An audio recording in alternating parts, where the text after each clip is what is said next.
Hello friends, welcome to TFC media planet leaf. చిమ్మ చీకట్లో ఉన్న ప్రపంచం మంటలతోనే వెలుతురును పొందుతున్న రోజులవి. అటువంటి రోజులను పారద్రోలి ప్రపంచానికి వెలుతురును ప్రసాదించమని ఆ దేవుడే పంపించినట్టు ఒక కుర్రవాడు తన ప్రతిభను చిన్నతనం నుంచే చూపించటం మొదలుపెట్టాడు. అతనే చరిత్రలో వెలుతురు పితామహుడిగా పిలువబడిన థామస్ అల్వా ఎడిసన్. మరి ఎడిసన్ యొక్క నేపథ్యం ఏంటి? అసలు అతనికి లైట్ కనిపెట్టాలి అనే ఆలోచన ఎందుకు వచ్చింది? అతని ప్రయోగంలోని ఆసక్తికర విషయాలు, అనేక ఇబ్బందులు, చివరిగా విజయం ఎలా వరించింది అనే విషయాలను నేను మీకు ఈ వీడియోలో చూపించబోతున్నాను. ఎడిసన్ అమెరికాలోని ఓహియో రాష్ట్రానికి చెందిన మిలన్ అనే ప్రాంతంలో 1847లో ఫిబ్రవరి 11న జన్మించాడు. మిషిగన్ రాష్ట్రంలోని పోర్ట్ హ్యూరన్ అనే ప్రదేశంలో పెరిగాడు. తండ్రి శామ్యూల్ ఆగ్డెన్ ఎడిసన్ జూనియర్ మరియు తల్లి నాన్సీ మాథ్యూస్ ఎడిసన్లకు కలిగిన 7వ చివరి సంతానం థామస్ అల్వా ఎడిసన్. ఎడిసన్ చిన్నతనం నుంచే చాలా చురుకుగా ఉండేవాడు. అతను అందరిలోనూ నేను ఒకడిని అనుకునే టైపు కాదు. అందరికీ నేను అనేలా ఉండేవి మొదటి నుంచి అతని ఆలోచనలు. ఈ నేపథ్యంలోనే ఇంట్లో కుటుంబ సభ్యులు ఎక్కువ మంది ఉండటం, వారు ఆర్థికంగా కొన్ని ఇబ్బందులు ఉండటంతో సొంతంగా ఏదైనా చేయాలి అనుకున్నాడు. ఈ క్రమంలోనే సొంత ఊరిలోని రైల్వే స్టేషన్లో స్వీట్లు అమ్మడం, ప్రయాణికులకు న్యూస్ పేపర్లు సప్లై చేయడం వంటివి చేశాడు. వచ్చిన డబ్బును ఖర్చు పెట్టకుండా దాచుకుని వెలుతురు మీద ప్రయోగాలు చేయడం మొదలుపెట్టాడు. ఈ క్రమంలోనే టెలిగ్రఫీ మీద దృష్టి కేంద్రీకరించిన ఎడిసన్ సొంతంగా ల్యాబ్ను ఏర్పాటు చేసుకుని ప్రయోగాలను విస్తృతం చేశాడు. అందులో భాగంగా అతి చిన్న వయసులో అంటే 13 సంవత్సరాలకే టెలిగ్రాఫ్ను తయారు చేసిన ఘనత ఎడిసన్కు దక్కింది. టెలిగ్రాఫ్ అనగా విద్యుత్ తరంగాలను ఒక చోటు నుంచి మరో చోటుకు తరలించే పరికరం అన్నమాట. ఈ క్రమంలోనే రైల్వే వారితో స్నేహం పెంచుకున్న ఎడిసన్ ట్రైన్లోని ఒక భాగంలో తన లాబొరేటరీ నడిపించి విద్యుత్ ప్రయోగాలను మరింత విస్తృతం చేశాడు. అయితే ఆ సమయంలో అనుకోని సంఘటన జరిగి షార్ట్ సర్క్యూట్తో ల్యాబ్ కాలిపోయింది. దీంతో క్రమంగా అధికారులు ట్రైన్లో ఎడిసన్ ప్రయోగాలను నిషేధించడంతో మరలా పరిస్థితి మొదటికి వచ్చింది. అయితే ఆ స్టేషన్లో ఒకసారి స్టేషన్ మాస్టర్ కూతురు రైలు ప్రమాదానికి గురవుతున్న సమయంలో అది గమనించిన ఎడిసన్ ఆమెను ప్రమాదం నుంచి కాపాడాడు. అందుకు కృతజ్ఞతగా టెలిగ్రఫీలో విస్తృత ప్రయోగాలు జరిపేందుకు ఆ మాస్టర్ సహాయం తీసుకున్న ఎడిసన్ ఆ తర్వాత విద్యుత్ బల్బును కనుగొనేందుకు గాను తాను తయారు చేసిన టెలిగ్రాఫ్ను అమ్మేశాడు. దాంతో ఆయనకు అనుకున్న దానికన్నా ఎక్కువ డబ్బు రావడంతో చాలా సంతోషించిన ఎడిసన్ విద్యుత్ ప్రయోగాలను ముమ్మరం చేశాడు. ఈ క్రమంలోనే 1871లో మ్యారీస్ స్టిల్వెల్ అనే యువతిని కలుసుకున్న ఎడిసన్ ఆమెతో ప్రేమలో పడ్డాడు. ఇక వెంటనే ఏమాత్రం లేట్ చేయకుండా 2 నెలల్లోనే ఆమెకు తన ప్రేమను చెప్పడం, పెళ్లి చేసుకోవడం జరిగిపోయాయి. ఇక్కడ ఒక దురదృష్టకర సంఘటన ఏంటి అంటే 1861లో సివిల్ వార్ సమయంలో ప్రమాదాన్ని ఎదుర్కొన్న ఎడిసన్ ప్రమాదం నుంచి అయితే బయటపడ్డాడు, కానీ అక్కడి శబ్దాల మూలంగా వినికిడిని కోల్పోయి చెవిటివాడిగా అయిపోయాడు. అయితేనే ఇవేవి అతని ప్రతిభకు అడ్డు రాలేకపోయాయి. తరువాతి కాలంలో టెలిగ్రాఫ్ ప్రయోగాలలో నైపుణ్యం సంపాదించిన ఎడిసన్ మొదట 1878లో ఫోనోగ్రాఫ్ను కనిపెట్టాడు. ఫోనోగ్రాఫ్ అంటే మనం పాత రోజుల్లో మ్యూజిక్ వినడానికి ఉపయోగించే గ్రామఫోన్ అన్నమాట. ఇక్కడ ఒక విషయం ఏంటి అంటే ఎడిసన్ విద్యుత్ స్పందనలు అలాగే వాటితో వచ్చే తరంగాల గమనంతోనే అతని ప్రయోగాలు విస్తృతంగా నడిచాయి అనే విషయం గుర్తుపెట్టుకోవాలి. ఆ క్రమంలోనే ఆ తర్వాత కాలంలో విద్యుత్ బల్బుపై ప్రయోగాలను ముమ్మరం చేసిన ఎడిసన్ అనేక మంది భౌతిక, రసాయన శాస్త్రవేత్తల సహాయం తీసుకున్నాడు. అయితే బల్బు ప్రయోగం చేసిన వెంటనే అతనికి అంత సులువుగా ప్రయోగం విజయవంతమవ్వలేదు. మొదట్లో బల్బు తయారీకి ఫిలమెంట్లో ప్లాటినం వాడటంతో అది వెంటనే పేలిపోవడం మొదలుపెట్టింది.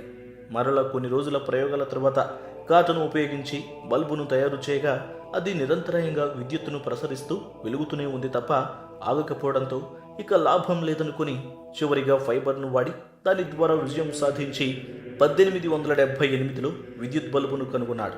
అంటే సుమారు 1000 సార్లు విఫలమైనా కానీ తనపై ఉన్న నమ్మకంతోనే విద్యుత్ బల్బును కనుగొని ప్రతి సామాన్యుడు వెలుతురును పొందేలా చేయగలిగాడు. ఆ తర్వాత కాలంలో తాను 1931లో చనిపోయే ముందు వరకు కూడా type writer, electric pen, motion picture camera వంటి ఎన్నో వస్తువులను కనుగొన్నాడు. అంటే ప్రయోగాల మీద అతని ఆసక్తి ఎంత తీవ్రమైనదో తెలుస్తుంది. ఏదైతేనే పేపర్లు అమ్మి, స్వీట్లు అమ్మి జీవితంలో డబ్బు కూడబెట్టుకొని ధనవంతుడవుతాడేమో అనుకుంటే అన్నింటినీ వదిలేసి ప్రపంచానికి కాంతినిచ్చే ప్రకాశవంతుడయ్యాడు sir Thomas Alva Edison. Thank you sir. ISRO, Indian Space Research Organisation దీన్నే మన భాషలో చెప్పుకోవాలంటే భారత అంతరిక్ష పరిశోధన సంస్థగా పిలుస్తారు. అంతరిక్ష పరిశోధనలకు భారత ప్రభుత్వం నిర్మించుకున్న అత్యంత శక్తివంతమైన పరిశోధనా కేంద్రం ఇస్రో. ఇస్రో రూపుదిద్దుకున్నప్పటి నుంచి ఇప్పటి వరకు ఎన్నో ఉపగ్రహాలను నింగిలోకి పంపిన భారతీయ అంతరిక్ష కేంద్రం. ఇస్రో అత్యధికంగా ఇప్పటి వరకు 100 సార్లు ఘన విజయాలు సొంతం చేసుకుంది. ఇక లేటెస్ట్గా జరిపిన పరిశోధన గురించి ఒక్కసారి మాట్లాడుకుంటే జనవరి 12న ఉదయం 9:29 శ్రీహరికోటలోని సతీష్ ధావన్ అంతరిక్ష కేంద్రం నుంచి PSLV C-40 ఉపగ్రహాన్ని ఆకాశంలోకి పంపి ఘన విజయాన్ని సాధించింది. దీంతో అంతరిక్షంలోకి 100 విజయవంతమైన ఉపగ్రహాలను పంపిన భారతీయ పరిశోధనా సంస్థగా ఇస్రో చరిత్ర సృష్టించింది. ఇక 100వ ఉపగ్రహంగా వాతావరణ పరిశీలక ఉపగ్రహం కార్టోశాట్-2, అలాగే దీనితో పాటు మరో 30 ఉపగ్రహాలను నింగిలోకి మోసుకెళ్లింది. ఆశ్చర్యాన్ని కలిగించే విషయం ఏంటి అంటే ఇందులో 28 ఉపగ్రహాలు విదేశాలకు చెందినవి కావడం విశేషం. మన దేశానికి చెందిన 2 మైక్రో, నానో ఉపగ్రహాలతో పాటు America, Britain, Republic of Korea, France, Finland, Canada దేశాలకు చెందిన 28 ఉపగ్రహాలను మోసుకొని వెళ్లి ఘన విజయం సాధించింది. వీటి బరువు మొత్తం 1323 కేజీలు. మరి ఇంతటి విశిష్టత కలిగిన ఇస్రో అసలు ఎలా ఏర్పడింది? ఇస్రోను ఏర్పాటు చేయడంలో కీలక పాత్ర వహించిన ఆ పరిశోధన మేధావి ఎవరు అనే విషయాలను ఇప్పుడు తెలుసుకుందాం. ఇస్రో ఘనత, దాని చరిత్ర, పుట్టు పూర్వోత్తరాల గురించి కూలంకషంగా మాట్లాడుకోవాలి అనుకుంటే అంతకన్నా ముందు మనం వీటన్నింటికీ కారణమైన ఒక మహామేధావి గురించి మాట్లాడుకోవాలి. అతనే విక్రమ్ సారాభాయ్. కాదు, విక్రమ్ అంబాలాల్ సారాభాయ్.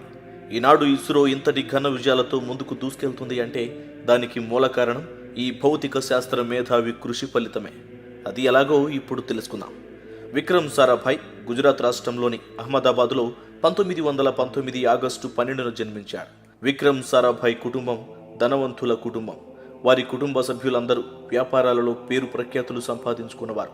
విక్రమ్ సారాభాయ్ తల్లిదండ్రులు అంబాలాల్ సారాభాయ్, సరళాదేవి. అంబాలాల్ సారాభాయ్ ఎన్నో ఫ్యాక్టరీలకు యజమానిగా ఉంటూ పారిశ్రామికంగా పేరు ప్రఖ్యాతులు సంపాదించారు. ఎంతటి గొప్పవారు అయినప్పటికీ స్వాతంత్ర ఉద్యమంలో కీలక పాత్ర పోషించిన కుటుంబం వారిది. ఆ కారణం చేత స్వాతంత్ర్య పోరాట యోధులు మహాత్మా గాంధీ, నెహ్రూ, ఠాగూర్ వంటి వారు ఉద్యమ సంగతులను విచారించేందుకు తరచూ సారాభాయ్ ఇంటికి వస్తుండేవారు. ఆ సమయంలోనే వీరంతా విక్రమ్ సారాభాయ్ యొక్క వ్యక్తిత్వాన్ని కొనియాడుతూ గొప్పవాడిగా చరిత్రలో నిలుస్తాడు అని ముందుగానే ఊహించారు. వారి ఆలోచనలు నిజమయ్యేలా విక్రమ్ సారాభాయ్ చిన్నప్పటి నుంచి కష్టపడి చదువుకున్నాడు.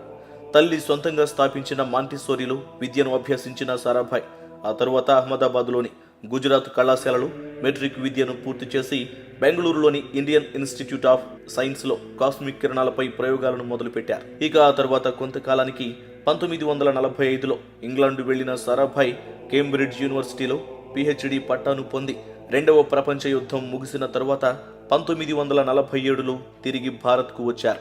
సరిగ్గా ఇప్పుడే మొదలైంది అంతరిక్ష పరిశోధనలకు సంబంధించి సారాభాయ్ నిరంతర కృషి. 1957లో రష్యా మొట్టమొదటి శాటిలైట్ అయిన స్పుత్నిక్ను ప్రయోగించినప్పుడు భారత్కు సంబంధించి అణు వ్యవస్థను అభివృద్ధి చెందించాలి అన్న ఉద్దేశంతో శాటిలైట్ యొక్క ఆవశ్యకతను అప్పటి ప్రధానమంత్రి అయిన నెహ్రూకు వివరించి 1962లో భారత అణుశక్తి వ్యవస్థ పితామహుడైన హోమీ భాభా పర్యవేక్షణలో Indian National Committee for Space Research ఇంకోస్పర్ను ఏర్పరిచాడు విక్రమ్ సారాభాయ్. ఆది నుంచి ఉపగ్రహాల నిర్మాణాన్ని దృష్టిలో పెట్టుకొని దానికి అవసరమైన భూ ఉపరితల లక్షణాలను అధ్యయనం చేసేందుకు కేరళలో త్రివేంద్రం వద్ద తుంబా ఈక్వటోరియల్ రాకెట్ లాంచింగ్ స్టేషన్ను నెలకొల్పి అమెరికా, రష్యాల నుంచి దిగుమతి చేసుకున్న రాకెట్లను ప్రయోగిస్తూ ఉపరితలాన్ని అధ్యయనం చేయడం మొదలుపెట్టారు. అయితే భవిష్యత్తులో ఇతర దేశాలు ఉపగ్రహానికి అవసరమైనన్ని పరికరాలను అందించకపోవచ్చని గ్రహించిన విక్రమ్ సారాభాయ్ ఉపగ్రహానికి అవసరమైన అన్ని విడి భాగాలను దేశీయంగానే తయారు చేసే దిశగా తన బృందాన్ని నడిపించాడు. ఈ క్రమంలోనే 1969లో ఇన్కోస్పర్ కాస్త మరింతగా అభివృద్ధిని సంతరించుకొని ఇస్రోగా రూపొంది 1970లో ప్రత్యేక అంతరిక్ష పరిశోధన సంస్థగా అవతరించింది. ఇలా విక్రమ్ సారాభాయ్ యొక్క నిరంతర కృషి ఫలితంగా ఉద్భవించినదే ఇస్రో. ఇక ఆ తరువాత శాటిలైట్ లాంచ్ వెహికల్స్ అనగా SLV ద్వారా 1975లో పంపిన ఆర్యభట్ట విజయవంతంగా ప్రయోగించబడింది.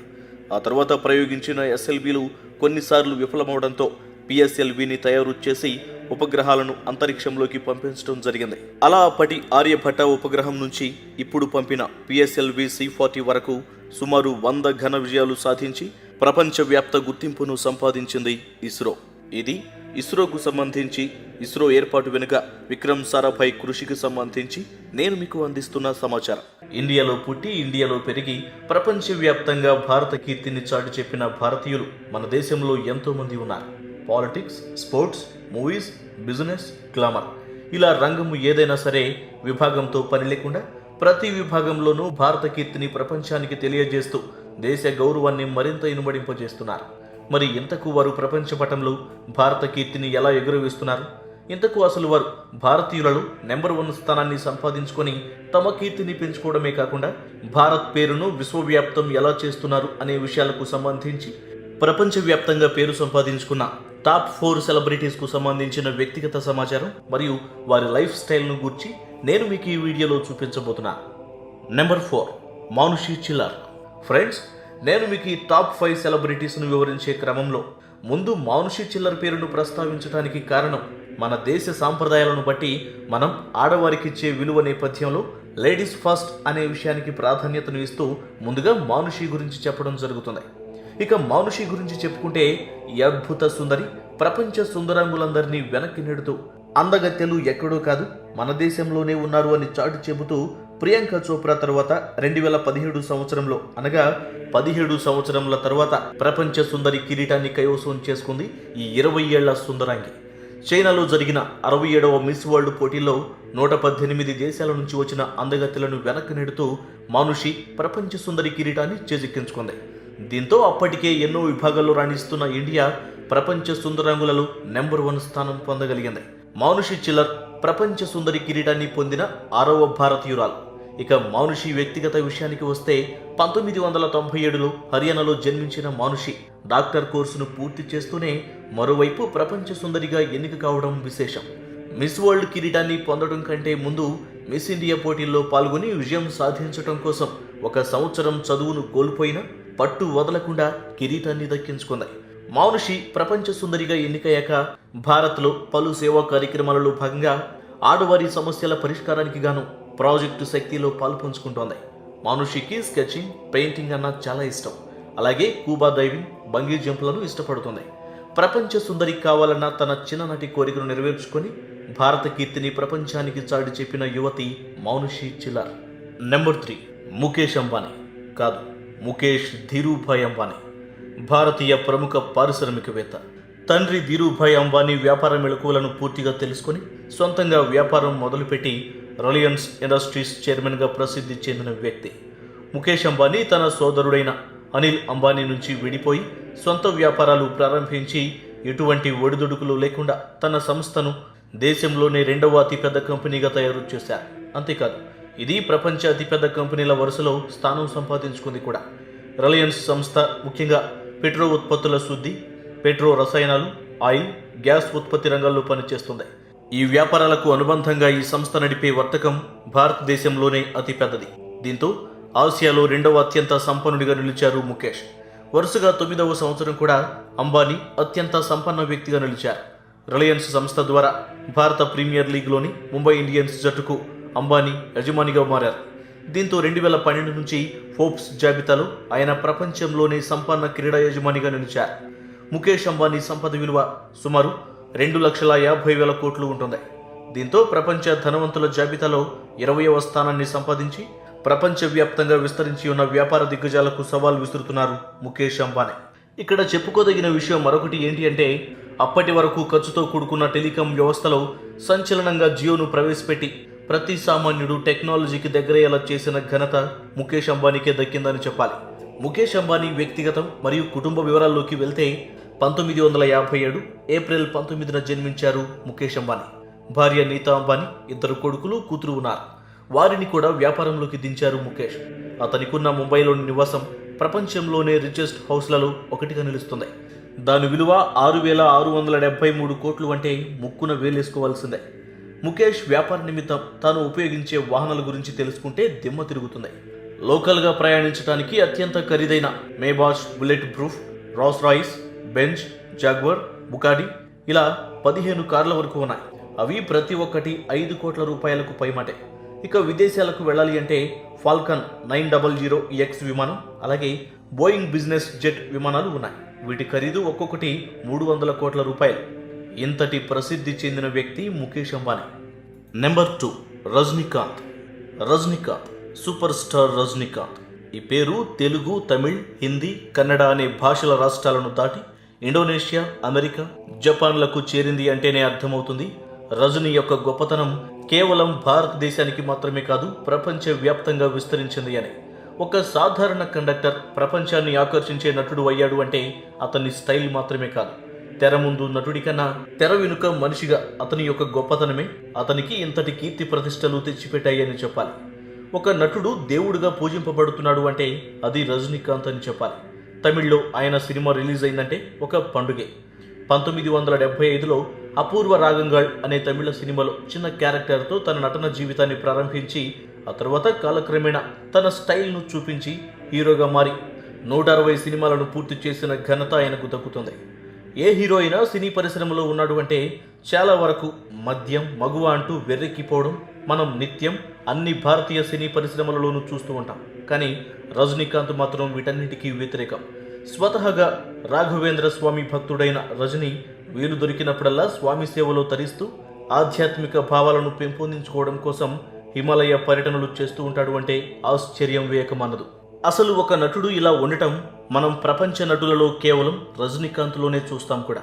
అంతేకాదు, దీపం ఉండగానే ఇల్లు చక్కదిద్దుకోవాలని ప్రతి నటుడు ఎండోర్స్మెంట్స్, యాడ్స్ కోసం ఎగబడతారు. కానీ రజనీ తన సినీ కెరీర్ మొత్తంలో దేనికి యాడ్ ఇవ్వడం కానీ ఎండోర్స్మెంట్లు చేయడం కానీ చేయలేదు.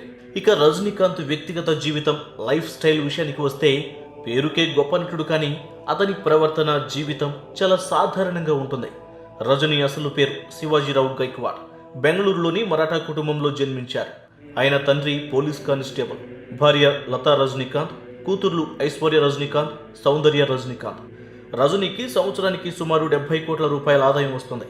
ఇంత ఆదాయం ఉన్నా ఆయన హోండా సిటీ, ఇన్నోవా, అంబాసిడర్ కార్లను వాడతారు. సూపర్ స్టార్ నివాసం చెన్నైలోని పోయస్ గార్డెన్లో ఉంటుంది. త్వరలోనే రోబో 2.0తో మన ముందుకు రాబోతున్నాడు. అయితే తమిళనాట మాజీ ముఖ్యమంత్రి జయలలిత చనిపోవడంతో అక్కడి రాజకీయం అతలకుతలమైన నేపథ్యంలో రాజకీయ పార్టీని స్థాపించి ప్రజాసేవ చేసే నిర్ణయం తీసుకున్నారు రజనీకాంత్. నెంబర్ 1, విరాట్ కోహ్లీ.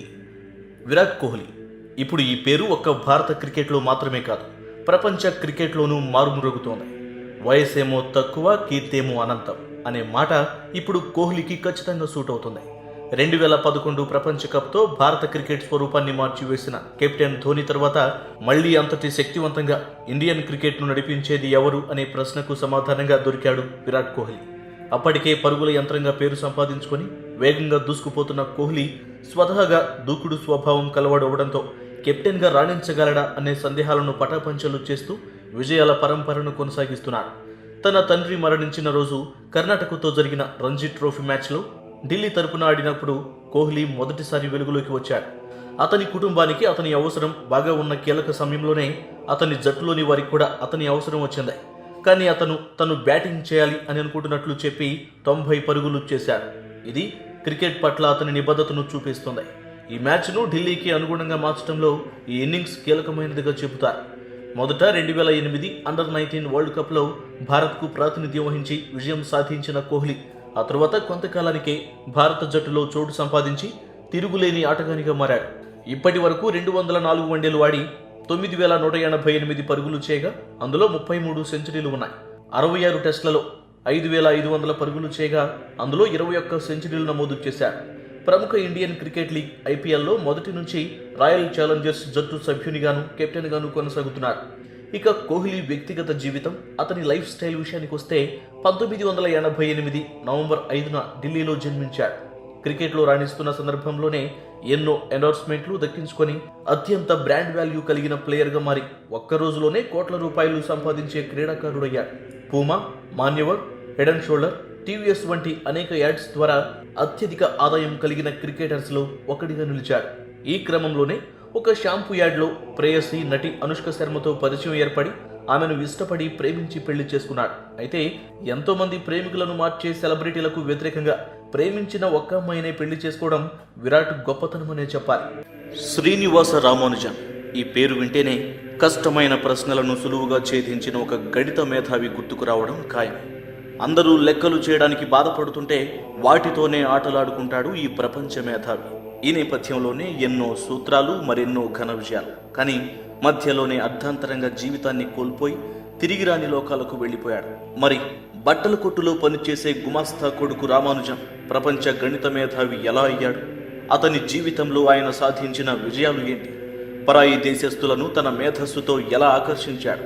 అంతటి ఘనత సాధించిన బ్రాహ్మణ మేధావి జీవితం చిన్న వయస్సులోనే ఎందుకు విషాదంగా ముగిసింది అనే విషయాలను నేను మీకు ఈ వీడియోలో చూపించబోతున్నాను. శ్రీనివాస అయ్యంగార్, కోమలటమ్మాళ్ బ్రాహ్మణ దంపతులు అతి సామాన్య జీవితాన్ని గడుపుతున్న చిన్న తరగతికి చెందినవారు. తమిళనాడు రాష్ట్రం తంజావూరు జిల్లాలోని కుంభకోణం వారి సొంత పట్టణం.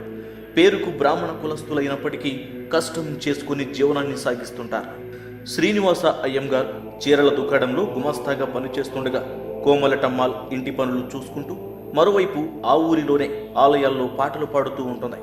వారి జీవితం ఇలా సాగిపోతున్న సమయంలోనే 1887 డిసెంబర్ 22న తన తల్లిగారి పట్టణం ఈరోడ్ నందు ఒక మగబిడ్డకు జన్మనిచ్చింది కోమలటమ్మాళ్. ఆయన పేరే శ్రీనివాస రామానుజన్. పూర్తి పేరు శ్రీనివాస రామానుజన్ అయ్యంగార్. వారికేం తెలుసు తాము కన్నది ఒక ప్రపంచ మేధావిని అని. అందుకే బాలుడిగా ఉన్న రామానుజన్కు కొంచెం వయసు రాగానే పాఠశాలలో జాయిన్ చేసేందుకు సన్నాహాలు చేశారు. మొదట శ్రీనివాస అయ్యంగార్, కోమలటమ్మాళ్ ఇద్దరు వారి పనుల్లో బిజీగా ఉండటం వల్ల తల్లి తరపు వారి ఇంటిలో ఉంచి చదివించేందుకు చూశారు. కానీ వారి పరిస్థితి అంతంత మాత్రంగానే ఉండటం, పైగా రామానుజన్ ఎప్పుడు తల్లిదండ్రుల వద్ద ఉండి చదువుకునేందుకు మాత్రమే ఇష్టపడటంతో ఈరోడ్ పట్టణాన్ని విడచి సొంత పట్టణం కుంభకోణంలోనే విద్యాభ్యాసాన్ని కొనసాగించాడు. రామానుజన్ తల్లిదండ్రులకు కొడుకు అంటే ఎంతో ఇష్టం. ఎందుకంటే తర్వాత పుట్టినవారు అందరూ ఏదో ఒక సమస్యతో అర్ధాంతరంగా చనిపోయారు. ఇంకో విషయం ఏంటంటే రామానుజన్ ఘనత ప్రపంచానికి తెలియాల్సిందే అన్నట్లు చిన్న వయసులోనే మసూచి వ్యాధి సోకిన వారంతా ఆ ప్రాంతంలో చనిపోతుంటే రామానుజన్ ఆ వ్యాధి నుంచి క్షేమంగా బయటపడ్డాడు. ఇక 1892లో సొంత ఊళ్ళో పాఠశాల అభ్యాసం మొదలుపెట్టిన రామానుజన్ చదువులో అందరికన్నా ముందుండేవాడు. ప్రాథమిక విద్యాభ్యాసంలో తమిళం, సోషల్, మ్యాథ్స్ వంటి సబ్జెక్ట్స్లో అందరికన్నా ఎక్కువ మార్కులు తెచ్చుకొని జిల్లాలోనే నెంబర్ 1 స్టూడెంట్ అనిపించుకున్నాడు. రామానుజన్కు తండ్రి కన్నా తల్లితోనే ఎక్కువ సమయం గడిపేవాడు. ఎందుకంటే తండ్రి శ్రీనివాస అయ్యంగార్ ఎప్పుడూ బట్టల దుకాణంలోనే పనిచేస్తూ కుటుంబం కోసం కష్టపడుతూ ఉండేవాడు. ఈ క్రమంలోనే 1898లో హైయర్ సెకండరీలో జాయిన్ అయ్యాడు. ఇక అక్కడే మొదలు పెట్టాడు లెక్కలతో చదరంగానే. ఇక అతని సబ్జెక్టులో భాగంగా ఉన్న గణిత శాస్త్రం రామానుజాన్ని బాగా ఆకర్షించింది. ఒక లెక్కను అనేక రకాల్లో చేయడం, చివరకు సమాధానాన్ని కనుగొనడం, ఇలా గణిత శాస్త్ర ఆటను మొదలుపెట్టాడు. ఈ క్రమంలోనే 13 వయసులో జానకి అమ్మాళ్ అనే 9 బాలికను వివాహం చేసుకున్నాడు. అంటే రామానుజన్ది బాల్య వివాహం అన్నమాట. మరోవైపు గణిత శాస్త్రాన్ని అవపోసన పట్టిన రామానుజన్ సొంతంగా సిద్ధాంతాలను ప్రతిపాదించే స్థాయికి ఎదిగాడు. ఏ లెక్కకైనా తన సొంత తెలివితేటలతో సమాధానం కనుగొనేవాడు. ఆ క్రమంలోనే ఎస్ఎల్ త్రికోణమితికి సంబంధించిన బుక్స్ మొత్తాన్ని అన్వయించుకొని అదే త్రికోణమితిలో తన సొంత సిద్ధాంతాలను, సూత్రాలను కనుగొన్నాడు. అంటే రామానుజన్ ఈ ఘనతను సాధించింది 13 వయసులోనే. అంటే అతని మేధాశక్తి ఎంత గొప్పదో అర్థం చేసుకోవచ్చు. ఇక పెళ్ళయి సంసార బాధ్యతలు చేపట్టడంతో ఉద్యోగ ప్రయత్నాలు మొదలుపెట్టిన రామానుజన్ గణిత శాస్త్ర సంబంధిత ఉద్యోగానికి ప్రాముఖ్యత ఇచ్చాడు. మొదట అకౌంట్స్ విభాగంలో క్లర్కుగా పనిచేసిన రామానుజన్ ఏదో సాధించాలనే తపన ఎప్పుడూ వెంటాడుతూ ఉండేది. అందులో భాగంగానే తన స్థానాన్ని అభివృద్ధి చేసుకోవడానికి గణిత శాస్త్ర అభివృద్ధికి తీవ్రంగా కృషి చేస్తున్న డిప్యూటీ కలెక్టర్ రామస్వామిని కలుసుకొని ఉద్యోగం కావాలని కోరాడు. అయితే ఏ అర్హత ఉంది అని రామస్వామి అడిగే లోపే తాను గణిత శాస్త్రానికి సంబంధించి చేసిన అనేక ప్రయోగాలు, కనుగొన్న సిద్ధాంతాలు అన్నీ చూపించాడు. రామానుజన్ లెక్కలకు సంబంధించి రాసుకున్న పుస్తకాలను పరిశీలించిన డిప్యూటీ కలెక్టర్ ఒక్కసారిగా అవాక్కయ్యాడు. ఇంత చిన్న వయసులో తనకు మాత్రమే సాధ్యమయ్యే గణిత ప్రయోగాలు చేసిన రామానుజన్ను కేవలం చిన్నపాటి ఉద్యోగానికి పరిమితం చేయకూడదు అనే ఉద్దేశంతో భారత గణిత శాస్త్ర కార్యదర్శి రామచంద్రరావు వద్దకు పంపించగా ఇక అక్కడి నుంచే మొదలైంది భారత గణిత మేధావి తన సత్తా ఏంటో ప్రపంచానికి చూపించటం. రామచంద్రరావు ద్వారా కొంతమంది ఇంగ్లీష్ గణిత మేధావులు పరిచయం కాగా వారిలో ఎంజేఎం హిల్ వంటి మేధావులు రామానుజన్ పరిశోధనల్లో కొన్నిటిని తప్పుపట్టి లండన్ యూనివర్సిటీలో సీట్ ఇవ్వలేదు. కానీ కొంతకాలానికి ఇంగ్లాండ్ గణిత శాస్త్ర నిపుణులైన జిహెచ్ హార్డీ, జై లిటిల్వుడ్ వంటి మేధావులు గణిత పరిశోధనల్లో కలిసి పనిచేసేందుకు ఆహ్వానించారు. ఇక అప్పుడే మొదలైంది ఇంగ్లాండులో రామానుజన్ గణిత పరిశోధన జీవితం. ఇక్కడ చెప్పుకోవలసిన ఇంకో విషయం ఏంటి అంటే ఆ ప్రయాణమే రామానుజన్ మేధస్సును ప్రపంచానికి పరిచయం చేసింది. అలాగే ఆయన జీవితంలో విషాద కథను మిగిల్చింది కూడా. అది ఎలాగంటే గణితంపై ఉన్న మక్కువతో హార్డీ, లిటిల్వుడ్ వంటి వారి ద్వారా లండన్, కేంబ్రిడ్జ్ యూనివర్సిటీలో పరిశోధనలు ఆరంభించాడు రామానుజన్. అయితే ఇక్కడ మరో విషయం ఏంటి అంటే లండన్ వంటి సిటీలో అంత వెస్టర్న్ ఫుడ్ అలాగే నాన్ వెజ్ ప్రియులు ఎక్కువ. కానీ రామానుజన్ ఏమో బ్రాహ్మణుడు కావడంతో అతనికి ఆ భోజనం నచ్చేది కాదు. పైగా అతని ఆరోగ్యం సరిగా ఉండదు. అప్పటికే చిన్నతనంలో మసూచి చికిత్స, పెళ్లి తర్వాత వరి బీజం చికిత్సలు జరిగాయి. ఇప్పుడేమో అతనికి అక్కడి ఫుడ్ నచ్చకపోవడంతో ఇక చేసేది లేక తానే స్వయంగా వండుకొని తినేవాడు. ఈ క్రమంలోనే London great mathematicians G H Hardy అలాగే లిటిల్వుడ్లతో కలిసి గణిత శాస్త్ర ప్రయోగాలు చేసిన రామానుజన్ 3000 థియరీలను ప్రతిపాదించాడు. ఇక అనేక పరిశోధనల్లో భాగంగా magic squares, number theory, polynomials, combinational analysis, analogue gamma functions వంటి ఎన్నో ప్రాథమిక సూత్రాలు, సిద్ధాంతాలను కనుగొన్నారు. విచిత్రం ఏంటి అంటే రామానుజన్ ప్రతిపాదించిన సిద్ధాంతాలలో కొన్నిటికి ఇప్పటికీ కూడా సమాధానాలు రాబట్టలేకపోయారు. అంతటి గొప్ప మేధావి రామానుజన్. ఇదిలా ఉంటే ఒకవైపు శాస్త్రపరంగా దూసుకుపోతున్న రామానుజన్ను అక్కడి వాతావరణం తీవ్రంగా కృంగతీస్తుంది. భార్యను వదిలేసి వెళ్లిన రామానుజన్ ఆరోగ్య పరిస్థితి రోజు రోజుకు దిగజారిపోతోంది. ఇక లాభం లేదనుకొని కొంతకాలం తర్వాత 1919 మార్చిలో లండన్ను విడచి తిరిగి సొంత ఊరు వచ్చేశాడు. ఇక ఇంటికి వచ్చిన రామానుజన్ను చూస్తే కుటుంబ సభ్యులు ఒక్కసారిగా ఆశ్చర్యపోయారు. చాలా హుందాగా, దర్జాగా కనిపించేవాడు కాస్త అస్థిపంజరంలాగా చాలా చిక్కిపోయి వచ్చాడు. ఈ క్రమంలోనే ఒకసారి హార్డీ రామానుజన్ను కలిసేందుకు వెళ్లిన కారు నెంబర్ 1729 చూసిన హార్డీ ఆయనకు అది చిన్నదిగా అనిపించి చాలా డల్గా ఉండటంతో రామానుజన్ను ఆ నెంబర్ నాకు డల్గా కనిపిస్తోంది, అపశకునం కాదు కదా అని అడిగాడు. లేదు అని సమాధానమిచ్చిన రామానుజన్ ఆ నెంబర్ యొక్క గొప్పతనాన్ని వివరిస్తూ, సార్, ఇది 2 సంఖ్యల ఘనాన్ని వేరువేరు రకాలుగా చెప్పే చిన్న సంఖ్య అని అది ఎలాగో నిరూపిస్తాడు. ఇక దాంతో ఆశ్చర్యపోయిన హార్డీకి మన దక్షిణ భారతదేశపు మేధావి గొప్పతనం ఏంటో తెలుస్తుంది. ఆ తరువాత క్రమంలోనే 1729 నెంబర్స్ కాస్త ట్యాక్సీ క్యాబ్ సంఖ్యలుగా పరిగణించబడ్డాయి. కాలక్రమంలో అతనికి వచ్చిన జబ్బు తగ్గకపోగా మరింత కుంగదీయడంతో చివరికి 1920 ఏప్రిల్ 26న తుది శ్వాస విడిచాడు ప్రపంచ లెక్కల మాంత్రికుడు శ్రీనివాస రామానుజన్ అయ్యంగార్. ఇప్పుడు ఆయన నివసించిన ఇంటినే ఇప్పుడు మ్యూజియంగా తయారు చేశారు. ఇది స్నేహితులారా నేను మీకు అందిస్తున్న సమాచారం. మరిన్ని ఇంట్రెస్టింగ్ విషయాలను తెలుసుకోవడానికి మీరు మా ప్లానెట్ లీఫ్ ఛానల్ను సబ్స్క్రైబ్ చేసుకోవడం మర్చిపోకండి.